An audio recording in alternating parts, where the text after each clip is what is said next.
All right, man. This is episode number 86 of the Cozy Corner of Cinema. This is being recorded on Monday, November 20th, 2023 at 6:17 p.m. It is a crisp, chilly night. The temperature has definitely dropped in the past couple weeks or so as we definitely get into the end of the autumnal season into the winter. At least that's what it's feeling like. Not necessarily when exactly the season starts and ends, but how the weather kind of shifts into that.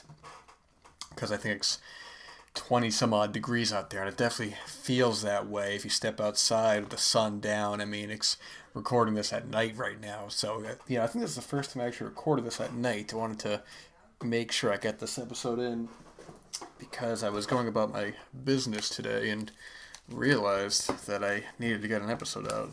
So here we are. We have plenty to go through today.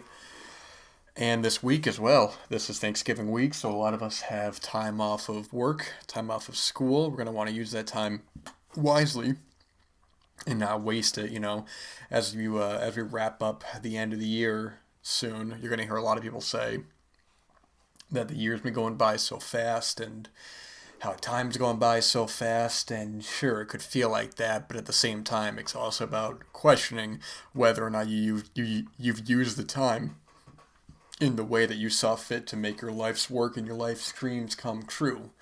If you're sitting there on your telephone all day scrolling through social media and, wondering where all the time's gone, it's like, well, I can tell you, what are you really getting out of it besides just going on the internet and just not really getting anything out of it? I mean, it's all just a total vacuum of time. It's just a total vacuum of dreams, of personality. You just get on social media. It just wastes your time, man. There's the negatives strongly outweigh the positives on that.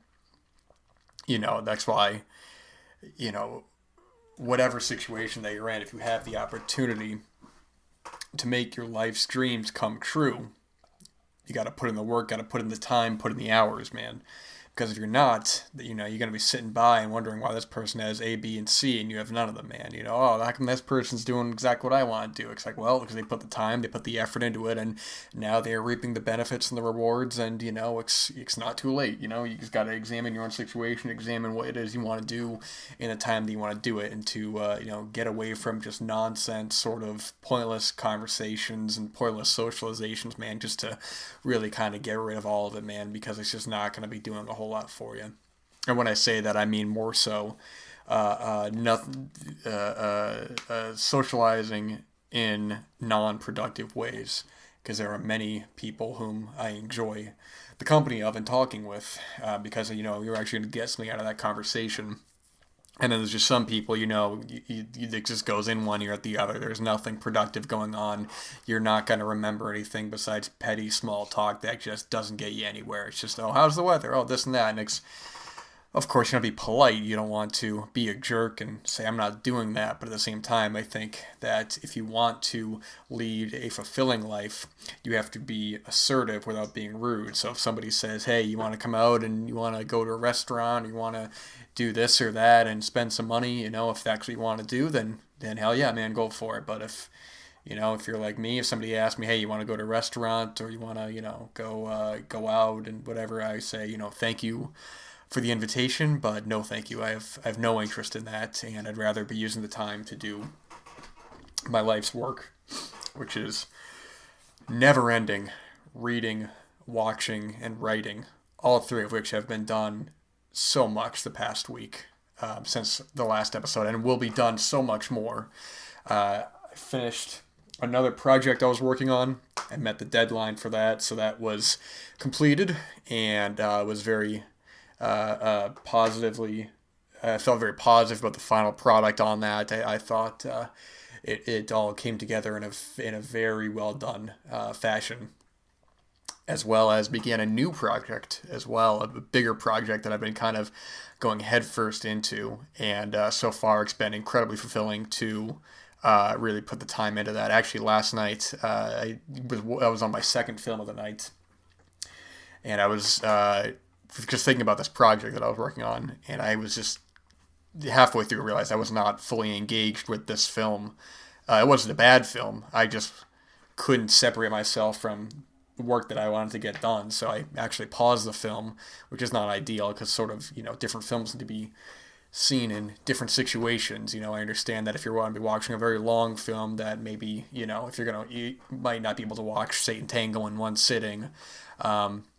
But other films, if it's an hour and a half, 2 hours, 2.5 hours, three, at least I like to get it all done in one viewing, because once I'm out of that film, then it's hard to get back in. But with this, I'm watching this and I just wasn't engaged. I really would just rather have written. So that's exactly what I did. I paused the film and I wrote for a good hour and a half, and I was incredibly proud of the work that was accomplished. And then when I got back to the film, which it's not a bad film. It was it was all right, but I was able to get that off my mind, stay focused on the goals ahead. So tonight as well, finishing up this book here, as well as getting into so much that has to be done, and that's why you have to be in command of your own life, and you have to really kind of just be at the forefront and be very direct with people. If somebody says, "Oh, are you busy that night? Do you want to hang out?" I go, "No, I'm not gonna lie. I am busy because I'm working on my own goals and passions and making the most of the time that I still got." It's very important to be aware of that. But ultimately, you should be leading your life in the direction that it is you want to. If that means going out and doing this or that, then so be it. But I think along the way, you're going to realize that some people want you to have their goals and expectations, and a lot of people don't have goals and expectations. They just kind of go through the daily milieu of just drifting, and it's just a real shame. And people want to do that, that's fine, but I don't want any part of that. The people whom I like to talk with regularly, I like to get something out of the conversation with, whether that be recommendations or discussions of art or literature or cinema or anything really. That's beyond just average sort of, what's the word I'm looking for? Average sort of banal conversation. It gets you nowhere.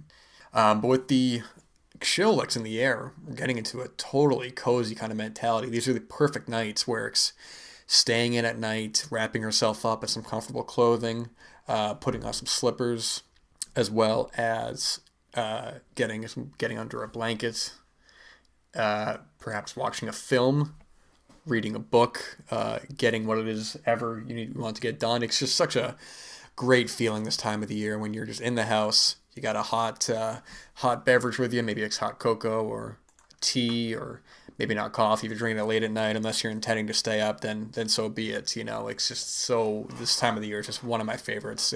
And all 4 seasons are terrific in their own right, but I think the winter especially, what we're getting into the winter, at least that kind of winter feeling, a literal feeling that is, because it's getting colder, I just love so much, and it really lets us reflect on the years past.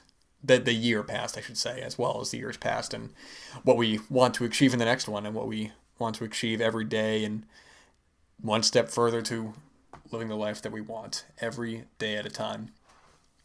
And speaking of that cozy kind of mentality, it's great. I came across this YouTube channel a while ago. Give a heads up to Old Time Movie TV channel, who every now and then, hasn't been doing it so much lately, but did a handful of live streams of just old detective radio dramas that have just been so cozy to listen to. You getting some work done. I'm putting them on in the background. It's late at night, and you're just listening to just these great stories, man. Even if you're not fully engaged with the story, just the acting, the dialogue, it's all just so cozy, man. It really you just put it on and drift yourself off to sleep if need be. Maybe set a timer on your telephone to, set for X amount of time. And it's just totally, it's just such a great feeling at the end of the day if you had a fulfilling day to put on one of these old kind of radio dramas and just really allow yourself to be immersed in the joy of it all, really. It's just such a joyous thing to come to.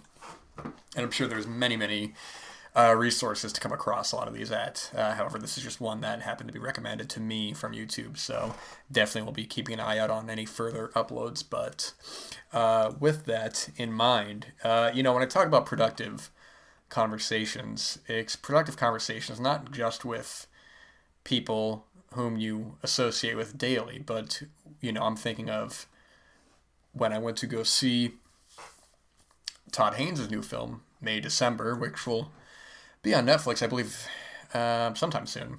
But I had the opportunity to see it theatrically, and being a fan of Todd Haynes, I definitely was interested in seeing it. And get my coffee at the concession stand, and the gentleman behind the concession stand, whom I have general kind of film conversations with. I'm not going to take up too much of his time. He's a busy man, and I've got a film to watch, so.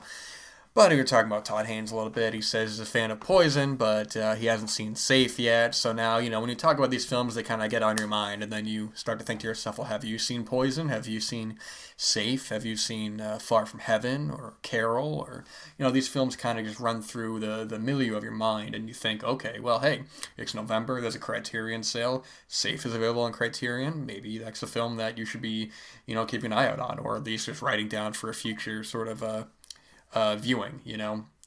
It's just keeping that in mind. And I will say, Safe is. Then you get into other kind of films that are on Criterion and stuff. You sort of it all kind of is a melting pot of just connecting the dots of different kind of art. So it's like, okay, well, I got this new Todd Haynes film, so maybe you want to go back and watch his other work. Or I'm talking about Alexander Payne's new film, or David Fincher, or Pedro Almodovar, and it all starts to circle in your brain. It's like if a sequel's coming out to a film, and you're like, oh, I haven't seen the first one in a while, or I haven't even seen the first one, then it all kind of collectively comes back. But yeah, Safe from 1995, I think, is the year that it was released.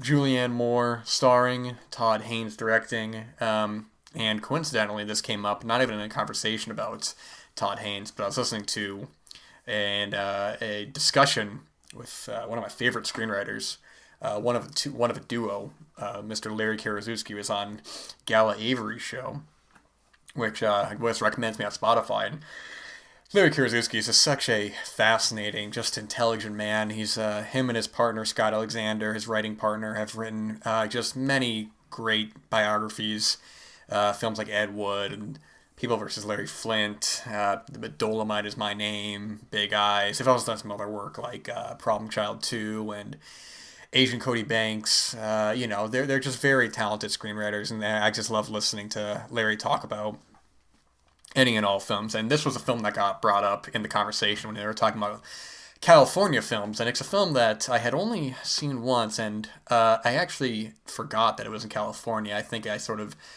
remember the interiors of this film, this sort of idealistic, nostalgic sort of picturesque setting, and the problems that come in psychologically with the main character, Carol, played by Julianne Moore, having something of it's a tricky film to talk about, because one, I'm trying to remember exactly if it was something psychological, if there was actually a virus that was going around. It's been quite a few years, so I don't want to step on my words and give the wrong information. I also think it's important not to give too much away, because I think the evolution of the film is also very interesting, especially where it goes to in the third act. It's got a very memorable poster as well. And Julianne Moore is also in his new film, May December. So, like I said, it all just kind of circles around. So maybe you see Safe, and you're like, oh my gosh, I want to go see May December, and you're like, oh, I can't make it to the cinema. It's not playing at the cinema. Oh, but it's on Netflix. Oh, that's great. Oh, and David Fincher's new movie. You see, when I'm talking about productive conversation, is that so now the gentleman whom I talked to, perhaps with that in mind with our conversation, or with his new film, maybe he goes and he watches the rest of Safe, or maybe he watches some of Todd Haynes' other work, and then I think of it as well. I think, okay, well, I haven't seen Far From Heaven, and I'd like to see that film. And I also forget, he's done a couple more films that I always forget that I've seen. Talking about his later, well, sort of the in-between films, because Poison was one I mentioned before, from his debut from 1991, which is a really good film. Some of my acquaintances have mixed reactions on the film. It's a little more experimental than some of his later work, but I think it's a very fascinating film, and one that I am eager to rewatch should the time come.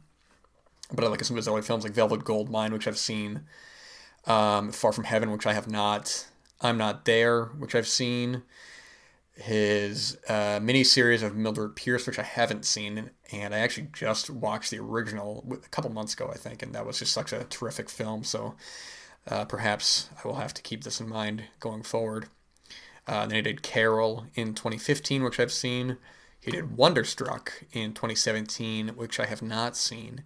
And I think I got this film mixed up with something else. I don't know what I got this mixed up with. Is this the one with Michelle Williams? Yes, it is. And also with Julianne Moore. Very cool. And then he followed that up with Dark Waters in 2019, which I have not seen. And then he did the documentary The Velvet Underground in 2021, which I actually wanted to see. And which is funny because I'm not very familiar with the Velvet Underground. I know Lou Reed, I know their involvement with Andy Warhol, but I was very interested in seeing this documentary, which as well has a Criterion, so perhaps this will be watched sooner than later. And then his newest film, May December, which, of course, I have seen. And let me see. Okay, it'll be on Netflix on December 1st, so it's in select cinemas right now. So if you have the opportunity to go see that and you are curious, keep an eye out on that. But if not, then do not fret. I don't even think I mentioned that. I wasn't even aware that Jonathan Glazer had a new film coming out this year. I didn't even know that he had a film coming out. Jonathan Glazer, who is just such a terrific filmmaker, made films like Under the Skin and Sexy Beast and Birth, which I have not seen, Birth. But this film, The Zone of Interest, which I have not seen anything of, stars Sandra Hüller, who I just saw in Anatomy of a Fall, which was a very good film as well. And she's just been I think I've talked about her before. She's been an actor who's been on my mind. And just some really good performances, some really exceptional films the past couple of years, specifically In the Isles and I'm Your Man. Two just very good performances from her playing secondary characters, but being memorable. And she's very good in Anatomy of a Fall as well. So I don't know what this film is. I don't know what it's about, but Jonathan Glazer is directing, and that's enough for me. So this will definitely be seen at the earliest opportunity, if possible, when possible, I should say. Yeah, so much. That's why it's good to keep track of what exactly is coming up, because it's funny, I was talking to somebody fairly recently, and we were talking about big new releases, and I was really struggling to think of any that were coming out in terms of the big theatrical sort of mainstream Hollywood fare, and I was drawing a blank, and I think I kind of actually still am. I'm trying to think. We have Napoleon, which is out on Wednesday, which I'll be seeing on Friday. I'm trying to think. Wonka is coming out in December. I might be out of the loop on what exactly is releasing, because like I said, I don't go to the main kind of chain cinemas all too often unless it's a film I really want to see, and Napoleon is one I'm very much looking forward to. And maybe if I get an opportunity as well, I may check out Thanksgiving from Eli Roth, because I'm somewhat curious about that one. Eli Roth's a very interesting filmmaker. He's a guy who I think I find him more interesting than his films, but he is somebody who definitely has a very very big fan base, I would say. But he's made some work that I do like. I enjoy Cabin Fever. I enjoy Hostel and Hostel Part 2. I think Hostel actually holds up very well in terms of the tension, in terms of the violence, the setting. I think it's very good. And Hostel Part 2, I'm a very big fan of. Some of his other films I'm not too hot on, but he's a guy who, it's sort of like you look at a lot of filmmakers like this, and even if I'm always not a big fan of some of the work, you can definitely tell the passion is there. You can definitely get the feeling that somebody actually wanted to make the film that was released, and it wasn't a film made by a committee, and it wasn't a film that was made by a group to hit certain markets and make certain amounts of money at certain times of the year. So whether or not a film of his I like or dislike, ultimately I get the sense of somebody like him, or even somebody like Rob Zombie, who admittedly I'm really not a fan of his work. Most of his work, I like The Devil's Rejects, but that's about it. But then again, even though his films aren't for me, you see the passion. You see these are films that he wants to make, and whether people like or dislike him is completely in the eye of the beholder. But the fact of the matter is, he's doing what he wants for the most part. And when I say that, I'm not talking about, like, I know there were some issues with him and Dimension with the Halloween remake. With the first or second one, I think there were some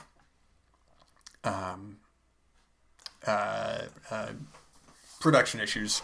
What I can remember, I'm not exactly sure, but either way, you would definitely want to keep those in mind going forward. Just have a good idea of the films that you need to see or the films that be on your radar, because if you don't write them down then, or you don't kind of organize them, and then they're going to pass you by and be like, oh, what the hell, I didn't even know this was happening. Just being aware and just getting recommendations from people, and just, with those recommendations, just, keeping in mind of, if I'm recommending a film to somebody, it's with the idea that I think that they'll like it. Of course, there are some films I'm just not going to recommend to certain people because I know that there's going to be falling on deaf ears. It's certain higher brow maybe films that you're not going to show your acquaintance who is watching whatever's in the AMC's or Cinemarks. And there's nothing wrong with that. It's just that's not meant to be something detriment. It's just more so meant to be being aware of what you think people may get out of it, and whether they like or dislike it. It's something that you have to sort of see for yourself, your relationship with there. And actually, I wanted to talk about this film really quick, because I'm doing a little bit of rambling, so I do apologize.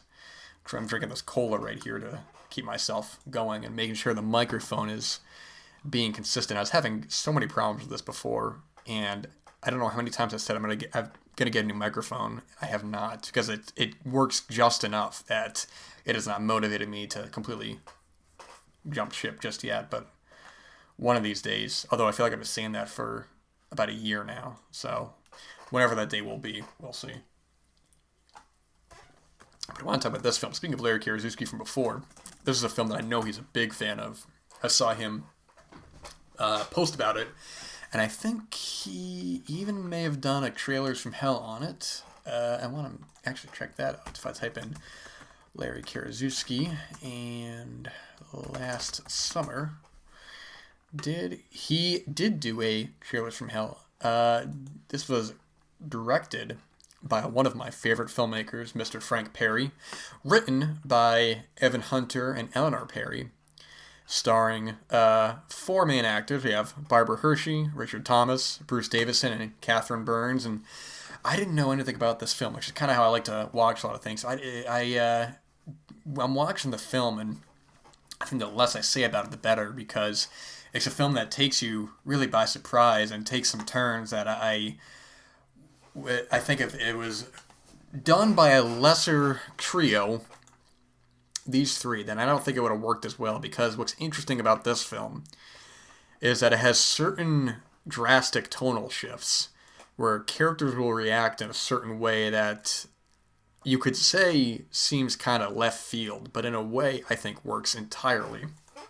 Barbara Hershey leads basically the trio in this film. We have her playing Sandy, and she starts to gain the affection of these 2 guys, Peter and Dan, played by Bruce Davison and Richard Thomas, and sort of their questionable friendship the 3 of them have. They can be very kind, but then also very cruel, and especially with the addition of a 4th, Rhoda, played by Catherine Burns, the dynamic starts to become shifted.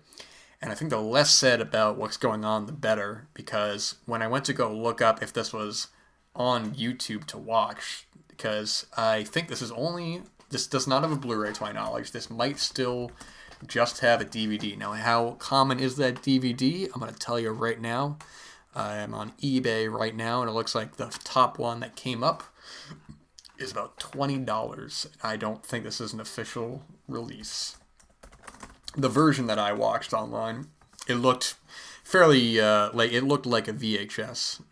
So I don't think this has ever actually been officially on DVD, because that would make sense. But this is a film that I think would have a whole new light on Blu-ray, a whole new audience, I should say, because the way that this film goes about certain youth, the decisions of the youth, when you get these films, you follow these like kind of teenagers, young adult sort of characters, some of like the Larry Clark stuff, or even something recently like, what was that I don't remember if it was a Danish film or not, but there was that film from like 2015 called We, W-E, and it was actually really good. Like those kids were, I'm trying to remember, they were messing around with each other, and they were making like this amateur like porn, and they were messing around with like one of the guys in the town. It was all like, I remember actually liking that film quite a bit. but these sort of youths, sort of without any kind of real parental figure, sort of unleashed. And maybe sometimes it's more extreme than others. I look at another film like Over the Edge, which is another really terrific film, Matt Dillon from 1979.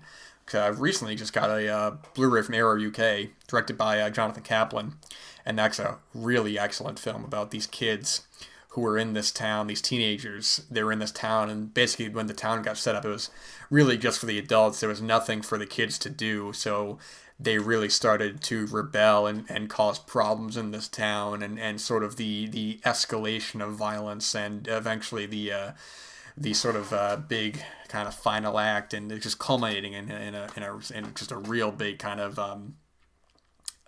break of character, I should say, or a breaking point, I should say. So you see what I'm talking about before. The film's connecting, because now we're jumping from film to film to film. I'm jumping from last summer now to the Over the Edge, and then I can jump into something like If from 1969 with Malcolm McDowell. I think that was 1969 or 68, one of the two. 68. I apologize. But another youth sort of causing problems as well. So all these films, all these pieces of art eventually kind of circle back into one another. It's these connective dots that we follow like a map to one another. So if you like A, B, and C, perhaps you'll like D, E, and F. It's all about following through. And that's why when you talk to people, they bring up, if they sincerely want to bring something to your attention, it's important to really kind of not let it fall on deaf ears. That's been kind of the phrase this episode, I suppose. I've said it a couple times now. But if somebody recommends me a film that they're enthusiastic on, I'm far more curious to watch it than if they were just something like, I watched this film and it was okay. You can watch if you want. Sure, it's in the subconscious now, but if somebody's saying, Dan, this film was fantastic, and I think you'd like it a lot, even if it was a film that I was familiar with, but maybe I wasn't intended on seeing, then now that's on my radar. Now I'm going to go, okay, and then maybe I like or dislike that film, and it passes along, sort of just what the hell am I talking about? I was trying to remember. Was it the button that they had to pass along in Drag Me to Hell? I think it's been a little while since I've seen that, so I don't totally remember that. Anyways, but the connective tissue of art goes through from one another, and it's important to kind of keep that in mind going forward. But I'm going to go ahead and wrap this one up. We've got a lot of time this week, and also not enough time. So it's important to use that wisely to get what you need to get done, to cut out all the nonsense, focus on what it is you need to be doing, catching up on any of your art, on your literature, on your films, on anything like that. Because there's so much to get done, and you just can't waste time doing nothing. Unless you want to do nothing, then God bless you. Then you're an inspiration to all of us for being the commander in your own life and doing exactly what it is you want to do. But just something to keep in mind going forward. So you guys have a fantastic Thanksgiving. Cherish the time with your loved ones. Cherish being alive at this moment, being here on this earth. It's just so fortunate and so cool that we are here. Even if not for a long time, we get to be here for some time, get to experience the joys of life and experience the people around us and just the daily sort of beauty of it all. It's just something that is just so beautiful. We can't let it go to waste. So, okay, that's going to be it. Thank you for listening.